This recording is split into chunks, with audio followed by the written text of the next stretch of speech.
நம்ம தேனிசை தென்றல் தேவா சாரு எங்க குடும்பத்துல ரொம்ப ஒண்ணுக்குள்ள ஒண்ணு.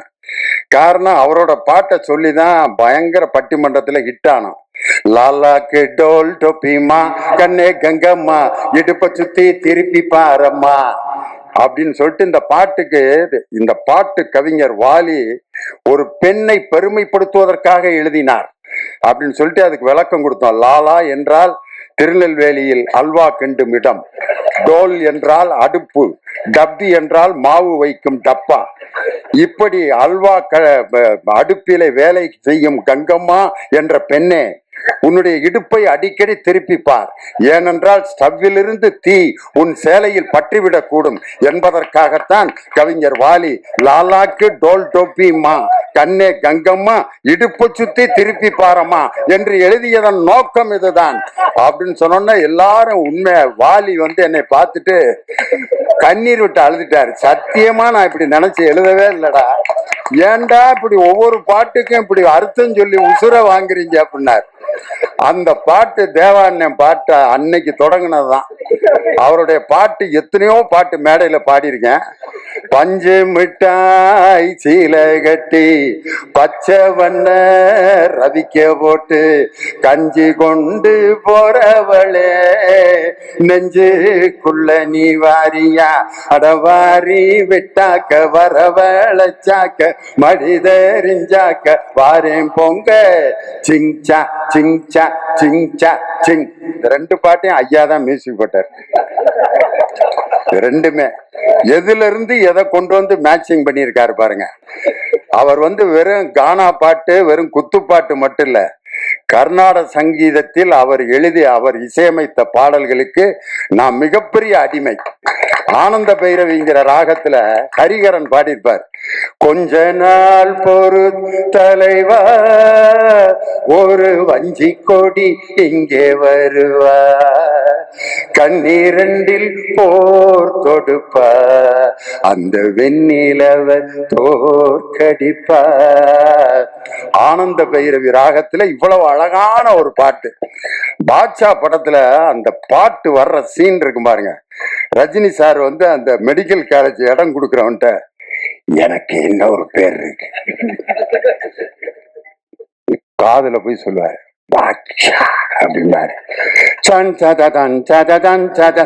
தங்க மகன் இன்று சிங்க நடை போட்டு அருகில் அருகில் வந்தால் அப்படின்னு சொல்லி அந்த கம்பீர நாட்ட ராகத்துல உண்மையிலே அவர் கர்நாடக சங்கீதத்திலும் மிகப்பெரிய வல்லமை உள்ளவர். இன்னைக்கு அவர் கர்நாடக சங்கீதத்துக்காகவே ஒரு படத்துக்கு மியூசிக் போட்டிருக்காரு. அந்த படம் மிகப்பெரிய சங்கராபரணம் மாதிரி வெற்றி அடையணும்னு சொல்லி நம்ம தேவா சாருக்கு என்னுடைய மனமார்ந்த நன்றி. இந்த படத்துக்கு அவர் தான் உண்மையிலே ஹீரோ. என் பையன் நடிச்ச படத்துக்கு நானே பேசுறது எப்படின்னா, என் மகன் என் கிளாஸ்ல இருக்கான், அவன் பேப்பரை நான் திருத்துறப்ப எப்படி இருந்திருக்கேன் யோசனை பண்ணி பாருங்க. அவன் என்ன எழுதினாலும் மார்க் போட்டு தான் ஆகணும். காரணம் இதே மாதிரிதான் ஒரு அப்பா தன்னுடைய மகன் பேப்பரை திருத்திக்கிட்டு இருக்காரு. தமிழ் வாத்தியார் அவர் என் பக்கத்துல உட்காந்து திருத்திக்கிட்டு இருக்காரு. மாத்திரை என்றால் என்ன அப்படின்னு இலக்கணத்துல ஒண்ணு இருக்கு. எழுத்தினுடைய அந்த டைமிங், இக் அப்படிங்கிறது அரை மாத்திரை, காங்கிறது ஒரு மாத்திரை, காங்கிறது 2 மாத்திரை அப்படிம்பாங்க. அதை சொல்லி எழுதணும். மாத்திரை என்றால் என்ன, எடுத்துக்காட்டுகளுடன் விளக்குக.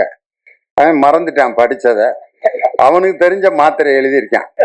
மாத்திரை என்பது நோய் வந்தால் கொடுக்கப்படும் ஒரு வில்லை. இது அரசாங்க மருத்துவமனையில் இலவசமாக கிடைக்கும். மெடிக்கல் ஸ்டோரிலே காசு கொடுத்தால் தான் கொடுப்பார்கள். அரசாங்க மருத்துவமனையில் கொடுக்கப்படும் மாத்திரையில் தானா ஆனா என்று எழுதியிருக்கும். இதுதான் மாத்திரை அப்படின்னு எழுதிட்டான். ஆனா உண்மையிலே அவனுக்கு மார்க் கொடுத்து தான் ஆகணும். தமிழ் இலக்கணத்தில் மாத்திரை என்றால் என்னன்னா கேட்டிருந்தாங்க, இல்ல மாத்திரன்னு கேட்டிருந்தா எழுதியிருந்தான். பெத்த அப்பே ரைட்டு போட்டு மார்க்க போட்டான் 5க்கு 5. இப்ப என் பையன் நடிச்ச படத்துக்கு நானே போய் பாராட்டி பேசுறது அவ்வளவு நல்லா இருக்காது. ஆனா இருந்தாலும் ஒரு பேச்சாளருங்கிற முறையில என்னை கூட்டு ரொம்ப அருமையா இந்த நிகழ்ச்சிக்கு என் முன்னாடியே பேசினாரு. ரொம்ப சந்தோஷம். நம்ம இயக்குனர் திரைக்கதை மன்னன் ஐயா கே பாக்கியராஜ் அவருடைய படத்துல ஒரு மறக்க முடியாத வாசகங்கள்னு நிறைய இருக்கு. அதுல அவர் படத்துல இருக்கக்கூடிய அந்த மறக்க முடியாத காட்சிகள்னு நிறைய இருக்கு. இயக்குனர் கே பாக்கியராஜன் அந்த போடுற இடம் பாத்தீங்களா, அது ரொம்ப ரசிக்கிற மாதிரி ஒரு இடம் இருக்கும். இது நம்ம ஆளு படத்துல அவர் சொந்த குரல்ல பாடி இருப்பாங்க. ஐயா, பச்சை மேல சாமி ஒண்ணு உச்சி மேல ஏறுதுன்னு எடுடா தம்பி மேலாம், கொஞ்சம் எதமா போட்டு தாளாம். கோயிலுக்கு சாமி கும்பிட போவாங்க. அப்ப இவருக்கு சாமி வரவே வராது. சாமி வருது, சாமி வருது, வருது, சாமி வருதுன்னு ஆடுறா அப்படிம்பாங்க. ஆடவே மாட்டேன், வரல, வராம ஆடுறது, வரலடா சாமி அப்படின்னு. பின்னால ஒரு ஊசிய வச்சு பேக்ல ஒரு குத்து குத்தி விடுவாங்க. அப்படின்னா சாமி வந்துருச்சு, சாமி வந்துருச்சு, சாமி வந்துருச்சுட்டு அந்த ஊசி குத்தி அவரு ஆடணுன்னா சாமி வந்துருச்சுன்னு எல்லாரும் கும்பிட ஆரம்பிப்பாங்க. இயக்கம் கே பாக்கியராஜ் அப்படின்னு போடுவாரு. ஒவ்வொரு படத்துலயும் அந்த இடம் ரொம்ப பவர்ஃபுல்லா இருக்கும். இன்னொரு படத்துல ஒருத்தன் வண்டியில நிறைய பாரம் ஏத்தி இழுத்துட்டு வருவான். அவன் ரொம்ப கஷ்டப்பட்டு இழுத்துட்டு வர்றதை பார்த்துட்டு இவரும் சேர்ந்து இழுக்கிறன்ட்டு அப்படி இழுப்பாரு. அந்த வண்டி லோடு இந்த பக்கம் இறங்கினா இவரு மட்டும் மேல அப்படியே தொங்கிட்டே இருப்பாரு. அப்ப போடுவாரு இயக்கம் கே பாக்கியராஜ். ஒரு தன்னுடைய பேரை அந்த போடுறதுல கூட ஒரு அற்புதமான ரசனையை கொடுத்த ஒரு மாபெரும் திரைக்கதை மன்னன் எங்க ஐயா கே பாக்கியராஜ் இந்த படத்துக்கு வாழ்த்து சொன்னது பெரிய சந்தோஷம். ஸ்ரீகாந்த் தேவாவோட பாட்டெல்லாம் கேட்டாலே இந்த ஒரு மாதிரி இந்த கோமா ஸ்டேஜ்ல இருக்கவங்க கூட அந்த இதெல்லாம் பிச்சு போட்டு இந்த வர்றேன் அப்படிங்கிற மாதிரி இருக்கு. அந்த பம்பர கண்ணாலைங்கிற பாட்டு சந்திரபாபு ஐயா பாடினது, அதை இவர் பாணிக்கு மாத்தி எப்படி ஒரு வைப்போட கொடுத்தாரு. பம்பர கண்ணாலே காதல் சங்கதி சொன்னாலே அப்படின்னு பரபரப்பா ஆக்கி அவர் எப்பயுமே ஒரு மெஷின் மாதிரி இயங்கிக்கிட்டு இருக்கிற ஒரு அருமையான இசையமைப்பாளர். அவர் இருக்கிற இடம் பூரா அப்படியே வைப்ரேஷனோட இருக்கும். அப்படிப்பட்ட ஒரு நல்ல இசையமைப்பாளர். ஒரே ஒரு கம்பாரிசன் மட்டும், அதாவது 2 விதமான கருவிகள் இருக்கும். நின்னு வாசித்தோம்னா அதுக்கு பேரு நையாண்டி மேளம்பான், உட்காந்து அடிச்சோம்னா அதுக்கு பேரு தவில். அவர் பெரிய வித்வான். இவர் குச்சியை வச்சுட்டு டண்டக்கன் டண்டக்கன் டண்டக்கன் டண்டக்கன் அடிப்பாரு. அவர் நையாண்டி மேளம் அவருக்கு பேரு. அதையே மேடையில உட்காந்து தாக்கிட்ட அடிச்சா ஆஹா பெரிய வித்வான்ற, தமிழ் வித்வான் அப்படிம்பாங்க. அதே மாதிரி நாயனம் கீழே நின்று கரகாட்டத்துக்கு ஊதுவாரு, அதுக்கு பேரு நாயனம்பாங்க. அதையே மேடையில உட்காந்து அப்படின்னா நாதஸ்வர வித்வான் அவருக்கு பேரு. நின்னு வாசிச்சா அவர் நையாண்டி மேளம் நாயனா, ஆனா உட்காந்து வாசித்தா அதுக்கே இன்னொரு பேரு. அதே மாதிரிதான் இந்த தப்பாட்டத்தை உட்காந்து நீங்க வாசிக்க முடியுமா? யாராவது ஐயாட்ட கேட்கிறேன், உட்காந்து அடிக்க முடியுமா? ஐயா, முடியவே முடியாது. அதுக்கு ஒரு எனர்ஜி இல்லாம தப்பாட்டத்தை யாராலும் வாசிக்கவே முடியாது. ஐயா இப்படி வாசிக்கிட்டே இருந்தவர் திடீர்னு இப்படி ஒரு மூவ்மெண்ட் கொடுத்தாரு பாருங்க, கூட்டமே அப்படியே லேசா அப்படியே அவரு கூட அப்படியே ஆடிச்சு. அதே மாதிரி நம்ம ஆழி இசைக்குழு அடாடாடா பெர்ஃபார்மன்ஸு உண்மையிலே அந்த தப்பாட்டத்துக்குன்னு ஒரு யூனிஃபார்ம் இருக்கான். ஆனா எல்லாம் ஜீன்ஸ் பேண்ட் டிஷர்ட் போட்டு நார்த் ஸ்டார் ஷூ போட்டு அவங்க வாசித்த அந்த அழகு கலை ரொம்ப அந்த எழிலுக்கு என்னுடைய மனமார்ந்த வாழ்த்துக்களும் பாராட்டுக்கலாம். இளையராஜா சார் புன்னகை மன்னன் படத்துல ஒரு பாட்டு போட்டிருப்பாரு, ரேவதி டான்ஸ் ஆடி இருப்பாங்க. கவிதை கேளுங்கள் கருவில் பிறந்தது ராகம், நடனம் பாருங்கள் இதுவும் ஒரு வகை ராகம். அதுல இடையில வரும் தப்பாட்டம், ஜகன ஜகன ஜம் ஜம் தக ஜகன ஜகன ஜம், ஜகன ஜகன ஜம் ஜம் தக ஜகன ஜகன ஜம், ஜகன ஜகன ஜம் ஜம் தக ஜகன ஜகன ஜம். ஆனா அதுல ரேவதி பரதநாட்டியம் ஆடுவாங்க. ஆனா இது உண்மையிலே இது எங்கிருந்து பிறந்தது என்றால் பறை இசையிலிருந்து கிளம்பியதுதான் இந்த அருமையான தாளம் ஜதி எல்லாமே.